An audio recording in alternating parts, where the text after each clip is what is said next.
Chosen one, listen to me very carefully. If you're hearing my voice right now, if these words found you today, it wasn't the algorithm, it wasn't luck, it wasn't you searching for inspiration. This is a spiritual emergency broadcast with your name written on it, and I need to tell you something that's going to hit you hard. You are already late. Not late for work, not late for some appointment. I'm talking about something deeper, something you've been feeling in your chest for months now, maybe years. You know that feeling, don't you? When you wake up at 3 a.m. and the ceiling becomes a movie screen playing everything you didn't do, every door you didn't walk through, every moment you let slip away. You look at your age, 70, 75, 80-something years on this earth, and that voice whispers, "You missed it. Your time is gone. You're tired for no medical reason. The doctor says your numbers are fine, but your soul feels like it's been running a marathon you never signed up for. You look at your bank account, your relationships, your life, and you feel behind. Here's what I need you to understand. That feeling is not random. It's not just getting older. This is heaven's alarm clock going off in your spirit. Right now, this very second, you're not watching a video. You just walked into a spiritual emergency room, and God himself hit the red button with your name engraved on it. Listen to me. If anything in you recognizes what I'm saying, if you feel like I'm sitting across from you at your kitchen table speaking directly into your life, don't you dare scroll past this. Don't you dare dismiss this as another message. Type in the comments right now, "I'm still here." Let heaven know you're answering this call.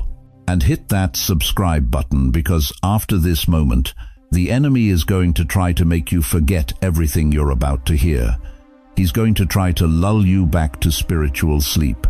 But I'm about to show you something that will shatter the lie that you're behind.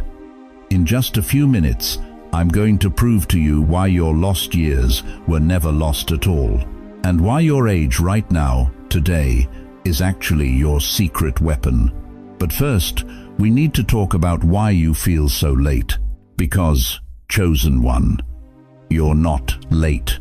You're right on time for the most important moment of your entire life. You know what nobody's telling you? That heaviness you feel when you think about your future, that weight pressing down on your chest when you look at where you are versus where you thought you'd be, that's not depression. It's a notification. Let me ask you something, and I want you to be honest with yourself right now. How many times this week have you caught yourself sighing? Not because you're tired, not because your back hurts or your knees ache, but because when you look at your life, really look at it, something inside you whispers, "Is this all there is?" That sigh isn't surrender, beloved. That's your soul trying to get your attention. See, the doctors can't diagnose this. Your family doesn't understand it. Even you've been calling it the wrong thing. You've been saying, "I'm just getting old. I'm just worn out. I'm just done." But what if I told you that exhaustion you're carrying has nothing to do with your age and everything to do with divine timing? What if that pressure in your chest isn't anxiety, it's anticipation? What if your spirit has been trying to tell you something your mind hasn't been willing to hear? Listen to what Solomon wrote in Ecclesiastes 3:1. "To everything there is a season, and a time to every purpose under heaven.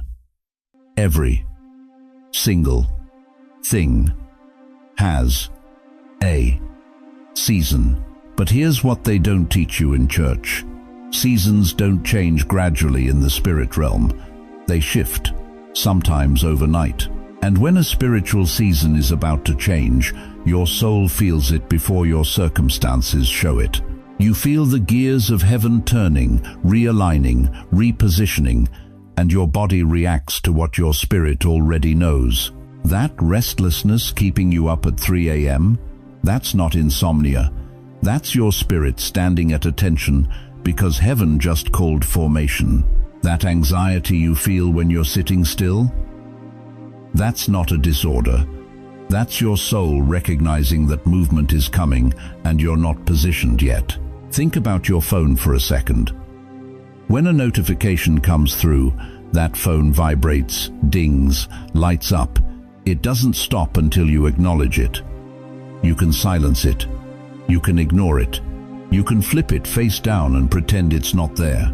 But that notification doesn't disappear. The message is still waiting. Your soul has been ringing, chosen one, for months, maybe years. And you've been hitting snooze, turning it off, telling yourself you're imagining things. But the message is still there. The call is still active. And today, right now, you finally picked up. Here's what you need to understand. You've been staring at the wrong clock. There's the clock on your wall, the one that says you're 73, 78, 82 years old. That clock measures chronos time, human time, calendar time. But there's another clock, a cosmic clock, God's timeline. And that clock doesn't measure your age, it measures your assignment. And beloved, I need you to hear this clearly. That cosmic clock just moved. The hand just shifted, and it's pointing directly at your name. You feel late because you're measuring yourself by the wrong clock. You feel behind because you're comparing your chapter 40 with someone else's chapter 10. But what if the reason you're not where they are is because you're being prepared for something they could never handle? What if the reason your timeline looks different is because your assignment is deeper? I'm going to tell you something that might shake you. Look around at your family, your friends, the people who seem to have it all figured out, who seem to be ahead in life. They're moving fast, aren't they? Making decisions, checking boxes, climbing ladders. And you've been stuck, stalled, waiting for something you can't even name. But chosen one, shallow waters move quickly, deep waters move slowly, and the deeper the water, the more powerful the current when it finally flows. You're not late, you're deep, and depth takes time to build. Depth requires pressure. Depth demands patience. But when deep water starts moving, nothing, and I mean nothing, can stop it. That notification you've been feeling? It's not warning you that you're behind. It's alerting you that your season is shifting. The gears are turning. The doors are unlocking. The very thing you thought you missed is circling back around. But this time, you're ready for it. You're not crazy for feeling this way. You're not broken. You're not having a breakdown. You're being called. And the urgency, you feel that sense that something has to change, something has to shift, something has to happen now that's not panic. That's prophecy trying to get out. But here's the question that's going to determine everything. Are you going to keep ignoring the notification, or are you finally ready to read the message? Because what I'm about to show you next will prove why every single year you thought was wasted was actually preparation for the most significant season of your entire life. You know what's been eating at you, don't you? Your younger relatives are already married with grandkids of their own. Your old friends from high school bought houses 40 years ago that are paid off now. Your classmates are traveling the world on their pensions while you're still figuring out how to make ends meet. And somewhere deep inside, you feel like the black sheep, the one who got left behind, the one who didn't get the memo on how life was supposed to work. Every family gathering feels like a quiet reminder that you're different. Every Christmas card with smiling faces and blessed and thriving updates feels like salt in a wound you didn't know was bleeding. You smile, you nod, you say, "That's wonderful." But inside, you're screaming one question: God, why not me? Why did everyone else get the express lane while I'm stuck in traffic? Let me tell you something that's going to change everything you think you know about your timeline. You are judging an oak tree by weed standards. Stay with me, because this is where it gets good. Think about a tent. You've seen them, right? Kids put them up in the backyard in 20 minutes. Couple of poles, some fabric, done. Quick, easy, instant shelter. But what happens when the storm comes? When the wind picks up? When winter hits? That tent is gone, blown away, ripped to shreds. Now think about a skyscraper in Manhattan. How long does it take to build? Years, sometimes a decade. And you know what they spend most of that time doing? Digging, going down before they ever go up. They drill hundreds of feet into bedrock, pouring concrete, laying foundations that nobody will ever see. Tourists don't take pictures of foundations, but without that deep, hidden work, the whole thing collapses. You've been mad at God because He didn't build you like a tent. But, beloved, He was never building you for a weekend camping trip. He was building you to stand through hurricanes that would flatten everyone around you. Here's the part that's going to wreck you. Weeds shoot up fast. You've seen it in your garden, haven't you? One week there's nothing, the next week they're everywhere. Tall, green, impressive. But pull one up and look at the roots, they're shallow, pathetic. The first real storm, the first drought, the first hard freeze, and they're dead, gone, forgotten. But an oak tree? An oak tree grows so slowly you can barely see it moving. For years, decades even, it looks like nothing's happening. Just a stubborn little sapling that won't quit. But underground, where nobody's watching, those roots are pushing down, through soil, through clay, through solid rock, searching for water that never runs dry. And then one day, that oak tree is standing 50 feet tall, with branches that shelter entire families. Birds build nests in its strength, children play in its shade. And when the Category 5 hurricane comes through and rips up everything else, that oak tree is still standing.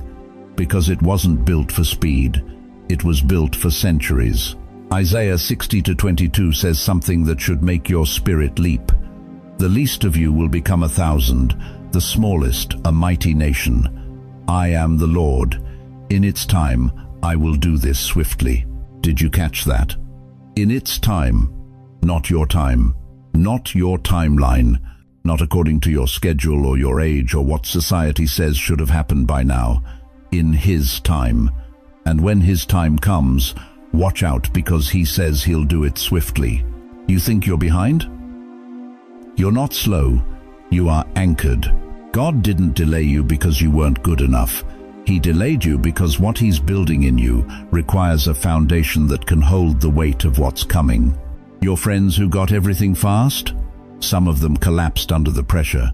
The ones who shot up like weeds, many of them burned out and blew away. But you're still here, still standing, still believing, still breathing. That's not failure, chosen one. That's proof of deep roots. Every year you spent feeling stuck was actually a year your roots were going deeper. Every closed door was protecting you from a building that would have collapsed on your head. Every delay was God saying, "Not yet. You're not ready for the weight of what I'm about to release." If this is hitting you right in the chest, if you're finally seeing that your timeline wasn't wrong, just different, I need you to do something right now. Type in the comments, "I am an oak tree." Say it. Declare it. You're renaming yourself in front of heaven. You're done comparing yourself to tents and weeds. You're an oak tree, and oak trees don't apologize for taking time to grow. But here's what you need to understand, and this is critical. Not every delay is from God. Some of you aren't just waiting in divine timing. You're being spiritually blocked. There's a difference between patience and spiritual warfare, between waiting and being held captive. And in the next few minutes, I'm going to show you exactly how to tell the difference and what to do about it. You know what nobody tells you about being chosen?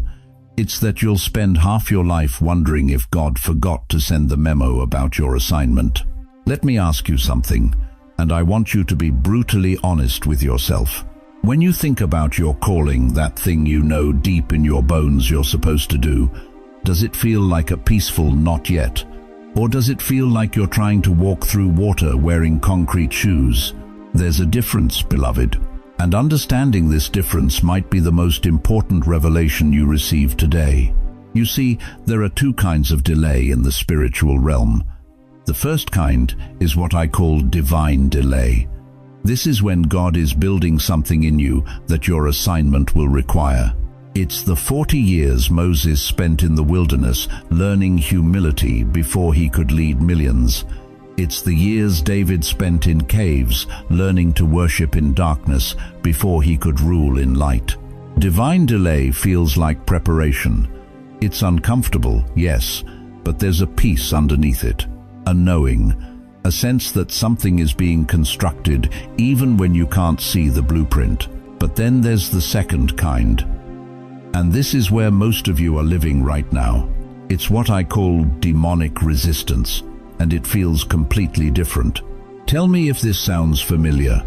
You can scroll through your phone for 3 hours without blinking. You can watch 6 episodes of that show back to back, no problem. You can sit through a whole Sunday dinner listening to your grandkids talk about things you don't understand, and you're wide awake. But the very moment you sit down to pray, suddenly you're drowsy. The moment you open your Bible, your mind goes foggy. The moment you try to plan that thing God whispered to you about, it's like someone threw a heavy blanket over your brain and you can't think straight. That is not normal tired, chosen one. That is spiritual resistance. The enemy doesn't bother you when you're doing nothing. He doesn't waste his energy when you're comfortable and distracted. But when you reach for the handle of your destiny, when you actually move toward what God has called you to do, that's when he leans his full weight against the door from the other side. And here's what breaks my heart. Most of you have been living with this weight for so long, you think it's just who you are. You think it's age. You think it's depression. You think it's just how life is after 70. But what if I told you that heaviness has a name? What if I told you it's not coming from inside you, it's being placed on you? I want you to do something with me right now. Don't move. Don't skip ahead. Just take a slow, deep breath. Close your eyes if you can. I want you to scan your body from head to toe. Where is the heaviness sitting? Is it in your chest, pressing down like a stone? Is it in your shoulders, making them feel like they weigh 1,000 pounds? Is it in your back, that constant ache that doctors can't explain? Now here's what I want you to do. I want you to just imagine God's light rising inside you like a sunrise, starting from deep in your chest, warm and golden, burning away that fog, burning away that weight. Feel it rising through your shoulders, your neck, your head. Let it push out everything that doesn't belong. If you felt something shift just now, even the smallest flicker of warmth, even tears you can't explain, even a sudden resistance that made you want to stop this exercise, drop a comment below. I felt it, because God often uses the tiniest sensations to confirm the hugest shifts in the spirit realm. Here's what the enemy knows that you're just remembering. You carry something he cannot manufacture. You carry years of faithfulness. You carry prayers that have been marinating in heaven's throne room for decades. You carry authority that only comes from walking through fire and refusing to bow. 2 Corinthians 4-8 says it perfectly. We are hard-pressed on every side, but not crushed. Perplexed, but not in despair. Hard-pressed. That's the weight you've been feeling. But notice Paul didn't say defeated. He didn't say destroyed. He said pressed, but not crushed. Because here's the truth that's going to set you free. The enemy only leans on doors that lead somewhere important. He doesn't waste his strength on people who pose no threat.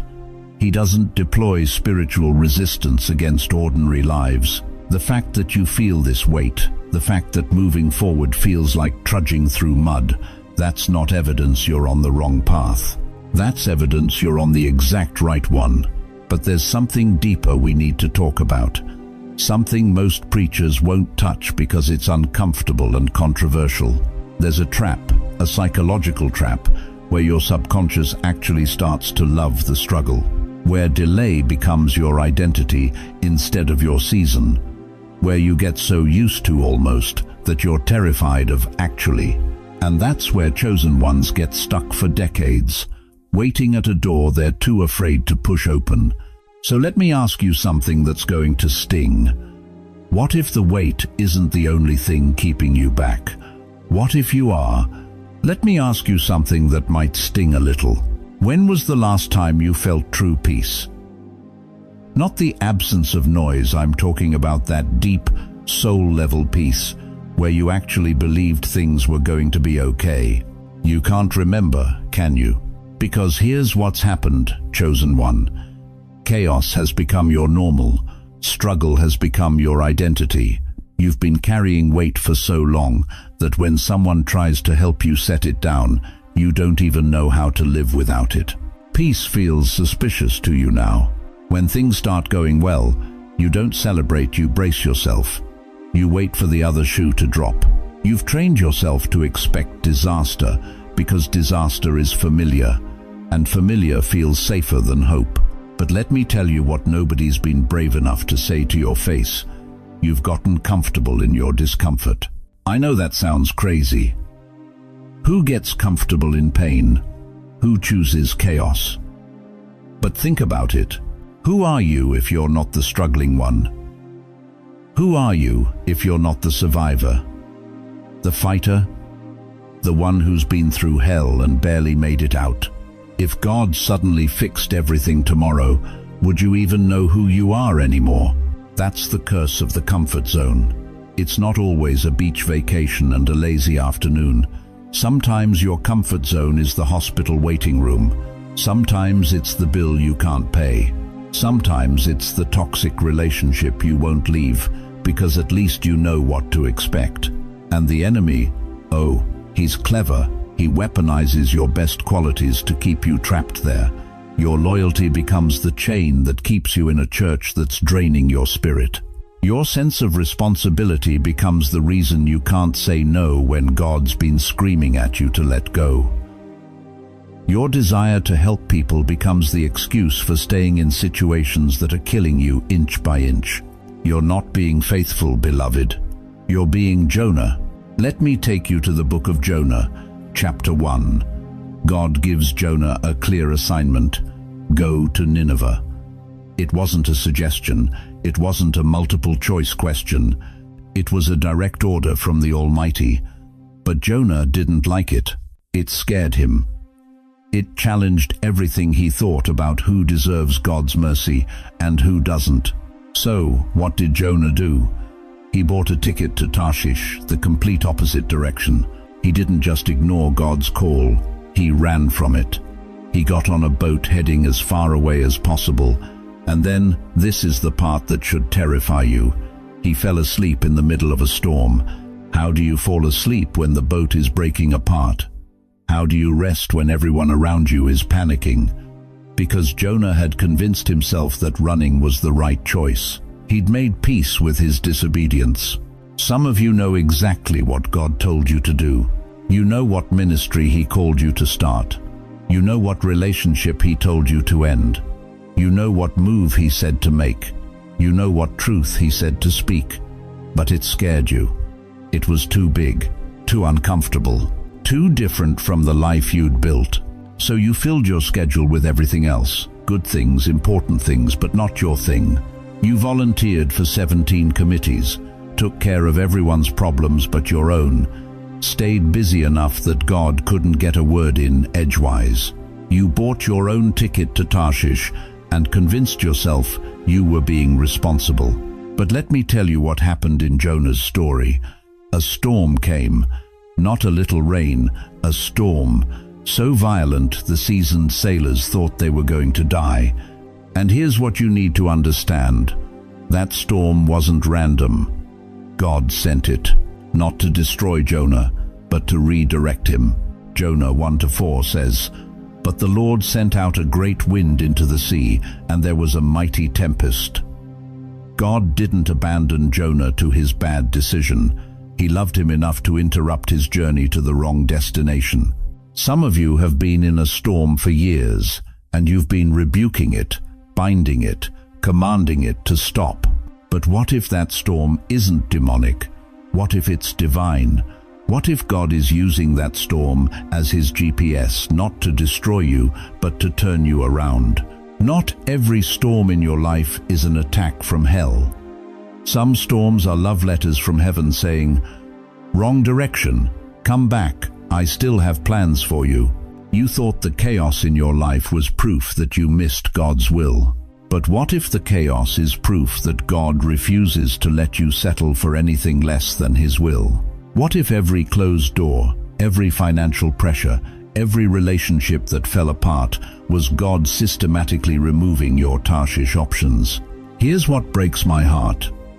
You're 82 years old, thinking you're too late, but Jonah was in that fish's belly 3 days and 3 nights.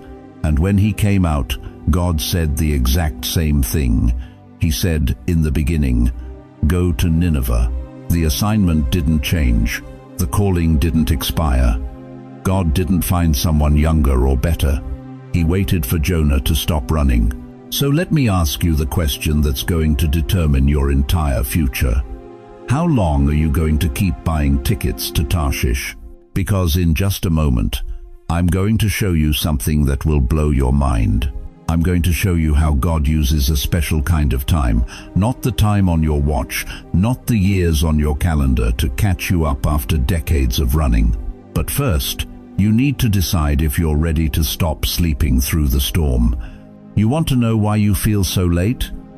Let me tell you something that's going to change everything you thought you knew about time itself. There are 2 kinds of time operating in your life right now. And the reason you feel behind, the reason you wake up feeling like you missed your moment, is because you've been measuring your life by the wrong clock. The Greeks had 2 different words for time, 2 completely different concepts. And understanding this distinction is about to shatter every lie the enemy has whispered in your ear about your age.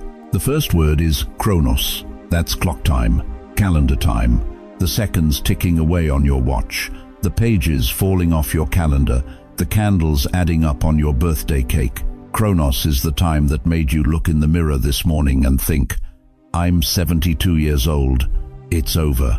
Chronos is the time that counts your wrinkles, measures your energy, calculates how many years you have left, and whispers, "You're running out." But then there's the second word, kairos, and this is where heaven operates. Kairos is appointed time, opportune moments, divine intersection. It's when eternity crashes into your everyday life and everything shifts in an instant. Kairos is God's now, not when you think it should happen, but when He knows it must happen. Listen to me carefully, chosen one. You have been judging your entire life on a Chronos watch, but God has been planning your destiny on a Kairos calendar. Let me paint you a picture. Think about a pregnant woman in her 9th month. By Chronos standards, she looks slow, heavy, behind everyone else who's walking normally down the street. She can barely move. She's exhausted.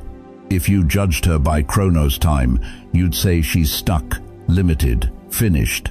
But she's not behind, she's pregnant. And when that Kairos moment comes, when that appointed hour arrives, everything changes in minutes. What looked like delay becomes delivery. What looked like slowness becomes the fastest, most powerful event of her life. That's you right now. You're not behind. You're pregnant with a Kairos moment, and you don't even know it. Look at Joseph. Please, look at this man's story with me. He sits in an Egyptian prison for years. Years. His brothers betrayed him. Potiphar's wife lied about him. The cupbearer forgot him. By Chronos, time by the clock on the wall, by the calendar of his life, Joseph is a complete failure. He's 30 years old, rotting in a dungeon, and his dreams are dead. But then, one Kairos day changes everything. In one divine moment, he goes from forgotten prisoner to Prime Minister of Egypt, second in command of the most powerful nation on earth. Not in years, not gradually. In one day, heaven rewrites his entire story. You see, Chronos counts the years you spent struggling. Kairos counts the moment you're about to step into. Ecclesiastes 3:1 says, "To everything there is a season, and a time to every purpose under the heaven. Every purpose has its time, not your timing, His timing. And His timing doesn't care about your age. It cares about your readiness. There's a verse in Amos 9:13 that's going to come back later in this message, but I need to plant it in your spirit right now. God says there's coming a day when the plowman shall overtake the reaper. Do you hear that? The one who's just starting the work will overtake the one who's already harvesting. That's acceleration. That's Kairos time colliding with your Chronos years and making up for everything you think you lost. You are not behind, dear one. You're not too late. You're not too old. You've been living in Chronos, looking at your age, your bank account, your health, your relationships, and believing the lie that your time ran out. But God is about to introduce you to Kairos. And when Kairos hits your life, decades of waiting get answered in days. Years of struggle get redeemed in moments. A lifetime of feeling forgotten gets reversed in one divine encounter. Sarah was 90 years old, 90, when Kairos showed up and she held Isaac in her arms. Moses was 80 when the burning bush called his name and turned a shepherd into a deliverer. Anna, the prophetess, was 84 when she saw the Messiah with her own eyes after decades of waiting. Not too late. Not too late. Not too late. If you have spent years, maybe decades, telling yourself, "I'm too late," I need you to do something right now. I need you to cancel that lie with your own voice. Type in the comments, "I receive Kairos time."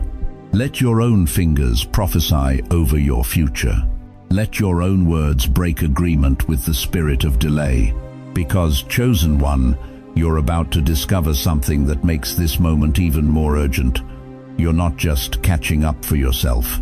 You're not just stepping into your own breakthrough. You're carrying a bill from generations before you, a debt, a dream, a destiny that's been waiting for someone in your bloodline to finally say yes. And that someone is you. Let me tell you something that's going to shake you to your core. Something your pastor never told you. Something your family never understood. You're not just tired because you're 78 years old. You're not exhausted just because of arthritis or because you can't sleep like you used to. You're tired because you've been carrying ghosts. Listen to me carefully. Your parents had battles they never won. Your grandparents had demons they never defeated. Poverty that chased them their whole lives. Addiction that destroyed Christmas dinners and tore apart marriages. Depression that sat at the kitchen table like an uninvited guest, year after year after year. Those battles didn't just disappear when they died, beloved. They rolled downstream, right into you. Think about it.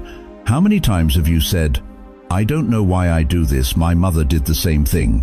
How many times have you watched your own children or grandchildren struggle with the exact same issues you fought? The same money problems, the same relationship patterns, the same fear that keeps you up at 3 a.m. That's not coincidence. That's generational debt coming due. You know that feeling like you're walking through invisible mud every single day? Like there's a weight on your shoulders you can't name, can't see, but you feel it crushing you. That's your bloodline's unfinished business pressing down on your life.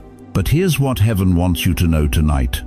You are the designated cycle breaker. Not your sister, not your brother, not your children. You. God looked down the timeline of your family and said, this one right here, they're strong enough. They've been through enough.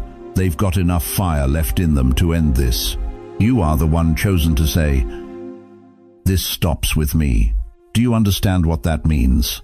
It means every tear you've cried, every sleepless night, every moment you thought you were going crazy, it was training. It was preparation. You weren't just surviving your own struggles. You were learning how to break chains for people you've never even met yet. Your great-great-grandchildren are going to live free because of what you do right now in this moment. Now I want you to do something with me. Don't just listen, participate. Close your eyes for a second. I'm serious. Close them. In your mind, I want you to see a long line of people standing behind you. Your mother, your father, your grandparents. Go back further, great-grandparents you never met. Some of them look tired. Some of them are wounded. Some of them are wearing chains you can't quite see, but you can feel. They've been waiting for someone in the bloodline to be strong enough, faithful enough, desperate enough to end this. Now picture this. A sword appears in your hand. Not a regular sword. This one is burning with blue fire. The sword of the Spirit. The Word of God made manifest. It's warm in your grip. You can feel the power radiating from it. And on the count of 3, I want you to see yourself, really see yourself slamming that sword into the ground with everything you've got. 1, 2, 3. Slam it down and watch what happens. A shockwave of blue fire explodes from where that sword hit the ground. It rips backward through your family line, through your parents, your grandparents, back through generations. And everywhere that fire touches, chains shatter. Contracts of poverty burst into ash. Addictions lose their grip. Fear evaporates like morning fog. The ground beneath your feet cracks open and swallows every curse, every limitation, every "that's just how our family is" lie that's been spoken over your bloodline. Now open your eyes. Say this with me out loud if you can, whispered if you must. In Jesus' name, I break every cycle that's been eating my years. Every pattern of lack, every spirit of fear, every chain of addiction, it stops with me. I am the cycle breaker, and this bloodline is free. Do you feel that? That's not just emotion, that's spiritual authority activating in your DNA.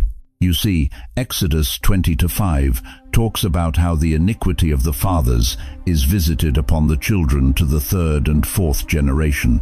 But that same chapter, verse 6 says, God shows mercy to thousands of generations for those who love him and keep his commandments. You're not just ending 4 generations of curses, you're starting 1,000 generations of blessing. But here's what breaks my heart. Some of you are sitting there thinking, I'm too old for this. My life is almost over. What difference can I make now? Let me tell you something that's going to wreck that lie forever. You're not tired because you're dying. You're tired because you've been fighting a war most people can't even see. You've been standing in the gap between your ancestors' failures and your descendants' freedom. You've been absorbing blows meant for your grandchildren. You've been breaking yourself so they don't have to be broken. That exhaustion you feel, that's not weakness. That's the weight of being chosen for the most important assignment in your family's history. If you felt that sword in your hand, if something in your spirit just cracked open, type these 2 words in the comments right now. Cycle breaker. Not for me. Not for the algorithm. That's your legal signature in the spirit realm. That's you saying, I accept this assignment. Because now that the spiritual contracts are being torn up, now that the chains are breaking, we need to deal with something practical, something you can see and touch. Your environment, your connections, the clutter in your home, and the chaos in your daily life. Because, beloved, if your physical space is cluttered, your spiritual destiny will be too. And what I'm about to show you next is going to explain why you can't move forward until you clean house, literally and spiritually. Now that you know you're not late, that heaven has been preparing you, not forgetting you, we need to talk about something most preachers won't tell you. Something practical, something that's going to make you uncomfortable. Because here's the truth, chosen one, you can't carry new wine in old wineskins. God is about to accelerate your life in ways that will leave you breathless. But there's something blocking the flow, and it's not the devil. It's not your age. It's not even your past mistakes. It's the clutter you've been tolerating. I'm talking about the people still sitting at your table who drain your spirit every time they open their mouths. I'm talking about the objects in your house that keep dragging your mind back to pain you've already survived. I'm talking about the scattered, unfocused way you've been saying yes to everything and everyone except the one thing God is calling you to do. Let me paint you a picture. Close your eyes for just a moment and see the dinner table of your life. Who's sitting there? I mean really sitting there, not just showing up for holidays, but occupying space in your daily thoughts, your conversations, your energy. Is there someone at that table who keeps dragging every conversation back to the past, back to what didn't work, back to fear, limitation, small thinking? Someone who looks at your dreams and says, at your age, someone who takes more than they give, who leaves you feeling emptier after every phone call. 1 Corinthians 15:33 says it plain, bad company corrupts good character. Your time right now, at this stage of your life, is holy ground. You don't have decades to waste anymore. You don't have the luxury of letting everyone walk on your sacred hours with dirty shoes. And I know what you're thinking, but they're family. But we've been friends for 40 years. But I can't just cut people off. Listen to me carefully. I'm not telling you to be cruel. I'm telling you to be wise. Jesus himself withdrew from the crowds when it was time to pray. He left the 99 to find the one. He understood that proximity determines destiny. You need to ask yourself a hard question right now. Who in my life is pulling me toward my calling, and who is anchoring me to my past? Because here's what's happening spiritually. Every person you allow into your inner circle is either accelerating you or decelerating you. There's no neutral. They're either fanning your flame or slowly suffocating it with their fear. Now let's talk about your house. Your actual, physical house. Walk with me through your bedroom, your living room, your closets. What are you looking at every single day? Are there still pictures on the wall from a marriage that ended in betrayal? Gifts from someone who broke your heart sitting on your shelf like monuments to pain. Clothes you haven't worn in 15 years taking up space, whispering you used to be. Here's what most people don't understand. Clutter in your home creates clutter in your spirit. Every object carries energy. Every photograph holds a memory. And if your environment is screaming past, your spirit can't fully step into future. I want you to imagine something with me right now. Picture a big cardboard box sitting in the middle of your living room. On the side, written in thick black marker, it says, past. Now see yourself walking through your house. Every object that belongs to yesterday, every reminder of who hurt you, every piece of your old story that you've been clutching like a security blanket, put it in the box. All of it. You don't need it anymore. It served its purpose. It taught you what it was supposed to teach you. But you cannot drag yesterday into the acceleration God is preparing for you. Throw it away. Give it away. Burn it if you have to. But get it out of your sacred space. Because, chosen one, your home is about to become a war room, a prayer room, a place where heaven and earth collide. And you can't have divine visitation in a museum of past defeats. Now here's the third thing, blocking your acceleration. And this one's going to cut deep. You're scattered. You're trying to be everything to everyone. You're saying yes to every request, every invitation, every opportunity that comes your way. And you wonder why you're exhausted. You wonder why nothing is moving forward. Let me give you an image that will change everything. A regular light bulb illuminates a room. Useful, comforting. But a laser? A laser can cut through steel. What's the difference? Focus. Same light, same power source, but one is scattered across a wide area and the other is concentrated into a single, precise point. You have been living like a light bulb when God is calling you to operate like a laser. Remember Mary and Martha? Jesus came to their house. Martha was running around, scattered, doing 100 things, stressed out of her mind. Mary sat at Jesus' feet and did one thing: she listened. And when Martha complained, what did Jesus say? Luke 10:42, only one thing is needed. One thing, beloved. Not 10 things. Not even 3 things. One thing. What is that one thing God is asking you to focus on right now? Not what your children need, not what the church committee wants, not what you think you should be doing at your age. What is the one thing that, when you think about it, makes your spirit come alive? That's your laser. That's your acceleration point. After this video ends, and listen to me carefully after this video ends, don't just feel inspired and go back to life as usual. Take one physical action. Just one. Throw away one thing that belongs to your old story. Delete one contact that drains your spirit. Say no to one commitment that's not your calling. Then come back to this video and comment, I made room. Let heaven see that you're serious. Let the angels witness that you're ready. Because once you clear the space, once you protect your relationships, purify your environment, and aim your focus like a laser, you're ready for what most people never reach.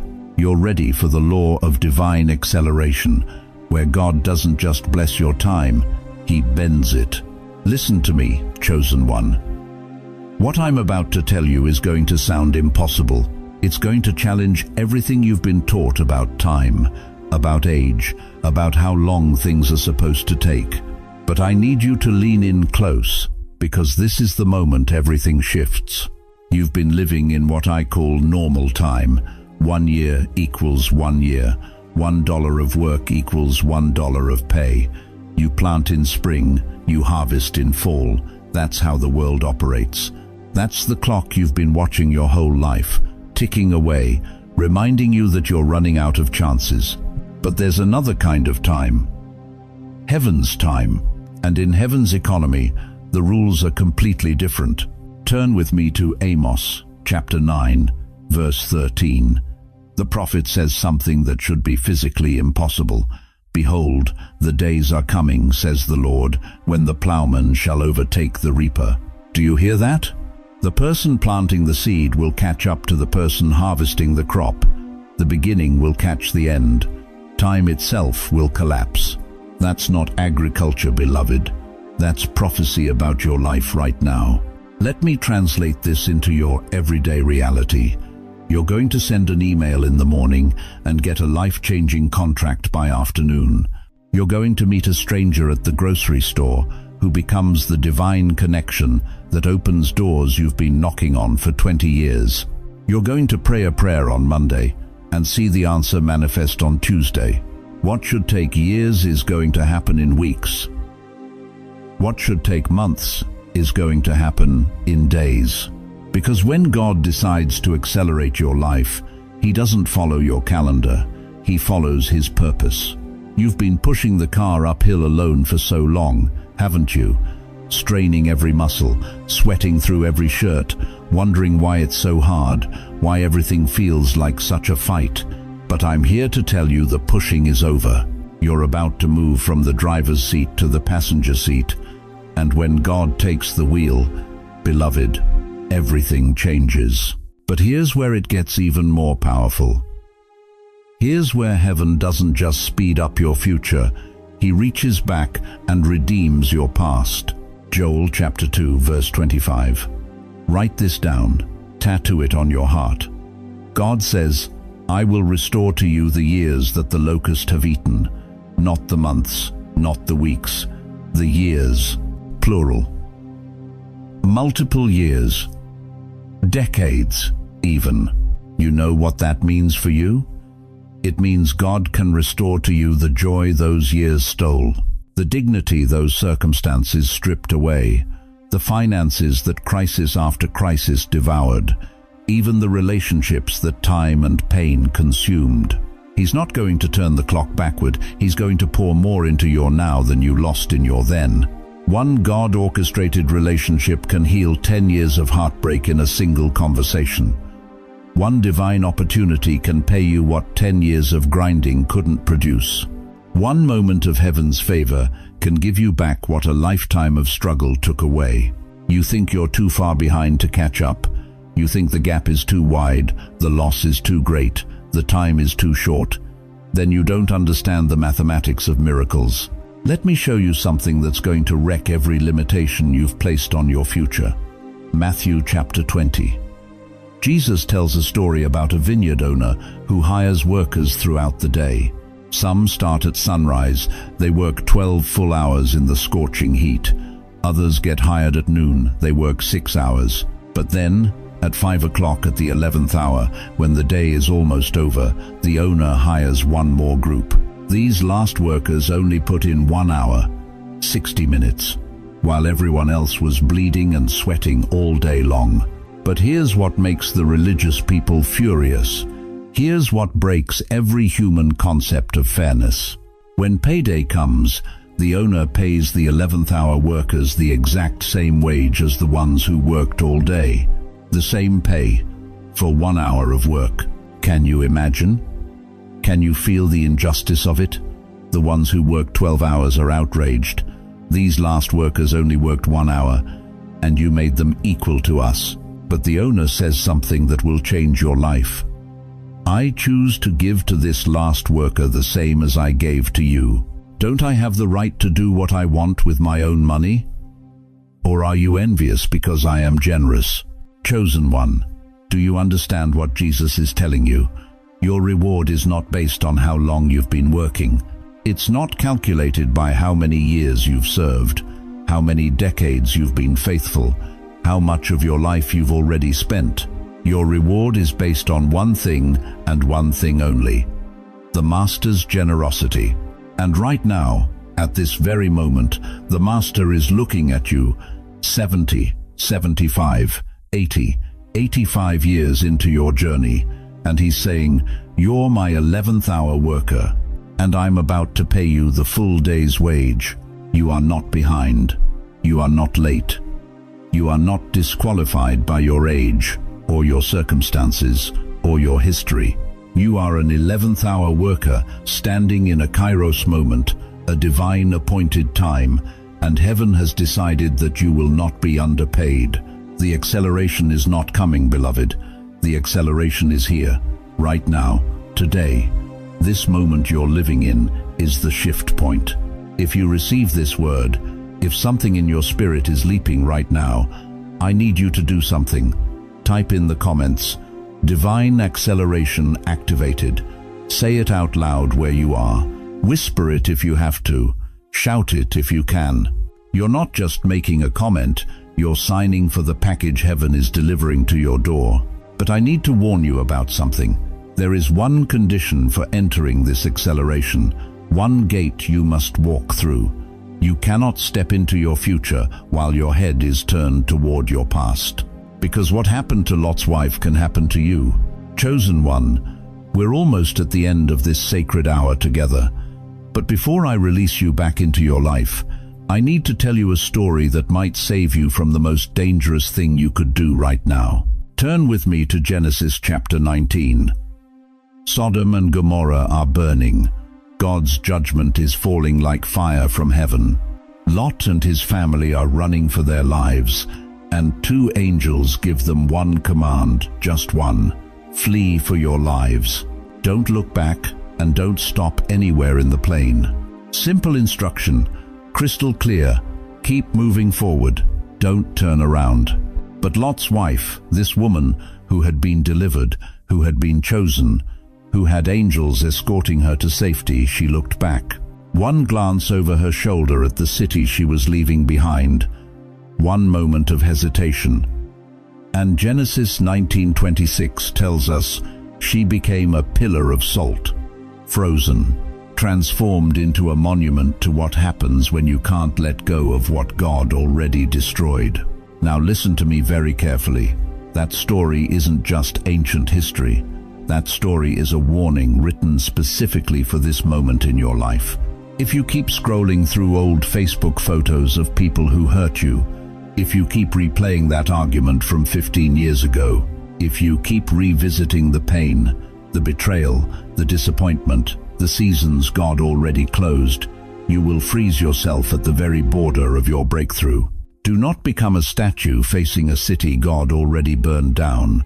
You want to know why some people never move forward? It's not because they don't have opportunity. It's because they're standing at the edge of their promised land with their neck twisted backward, staring at Egypt. They're free, but they're frozen, delivered, but paralyzed by memory. Heaven is trying to move you forward today, right now, this very second. But you've got to make a choice. Are you going to keep rehearsing old conversations with people who aren't even in your life anymore? Are you going to keep limping because of wounds from 20 years ago? Are you going to keep punishing yourself for mistakes God already forgave? Because let me tell you something that's going to shock you. When I say don't look back, I'm not being poetic. I'm not speaking metaphorically. I'm speaking legally in the spirit realm. Heaven is trying to move your file from pending to accelerated. But every time you turn around and pick up that old pain again, you're dragging your case back to the bottom of the pile. Stop it, right now. Make the decision. Today is the day you stop looking back. And now, before I release you, I'm going to pray over you, not a soft, gentle prayer, a decree, a declaration, words that carry the authority of heaven itself. Father God, creator of heaven and earth, the Ancient of Days, I stand in the gap right now for every person hearing my voice. In the name of Jesus Christ, I break every chain of delay over their lives. I break generational curses. I break poverty vows they spoke over themselves. I break agreements they made with failure, with disappointment, with too late. I command time itself to bend in their favor. What the enemy stole in their 30s, 40s, 50s, Father, I ask you to restore it compressed into their 70s, 80s, 90s. Let acceleration hit their lives like a freight train of favor. I call forth resources from the north, south, east, and west. Hidden money, forgotten accounts, unexpected checks, divine connections, opportunities that make no logical sense. Father, release them now, not next year, not someday, now. Give them wisdom to handle the acceleration. Don't let the blessing crush them. Give them discernment to know who to trust, where to invest, when to move, when to wait. Surround their homes with angels. Guard their health. Protect their minds from confusion and their hearts from discouragement. I speak to their children and grandchildren. Let this breakthrough ripple through generations. What we're sealing today doesn't stop with them. It flows downstream like a river of blessing that won't run dry. And now, receive this ancient blessing that priests have spoken over God's people for thousands of years. Let these words settle on you like oil. The Lord bless you and keep you. The Lord make his face shine upon you and be gracious to you. The Lord turn his face toward you and give you peace. In Jesus' mighty name, amen. Now listen. If you know in your spirit that this message was meant for you, I want you to mark this moment. Write down today's date. This is your spiritual reset. This is the day everything changed. Go to the comments right now and write 777 I am on God's time now, or divine acceleration activated. That's not just a comment, that's your covenant signature. That's you telling heaven, I receive this word. Save this video. When the heaviness tries to creep back this week, when doubt whispers that nothing's changed, come back and watch this again. Let these words remind you of what God spoke over your life today. And if you have one person in your family, one soul you believe is also called to break cycles, share this with them. Don't let them stay asleep. If this woke something up in you, hit that subscribe button. Because chosen one, we're walking this out together. You're not alone anymore. Your emergency alert has been answered. Your time is now, and heaven is watching to see what you do next. Go, and don't look back.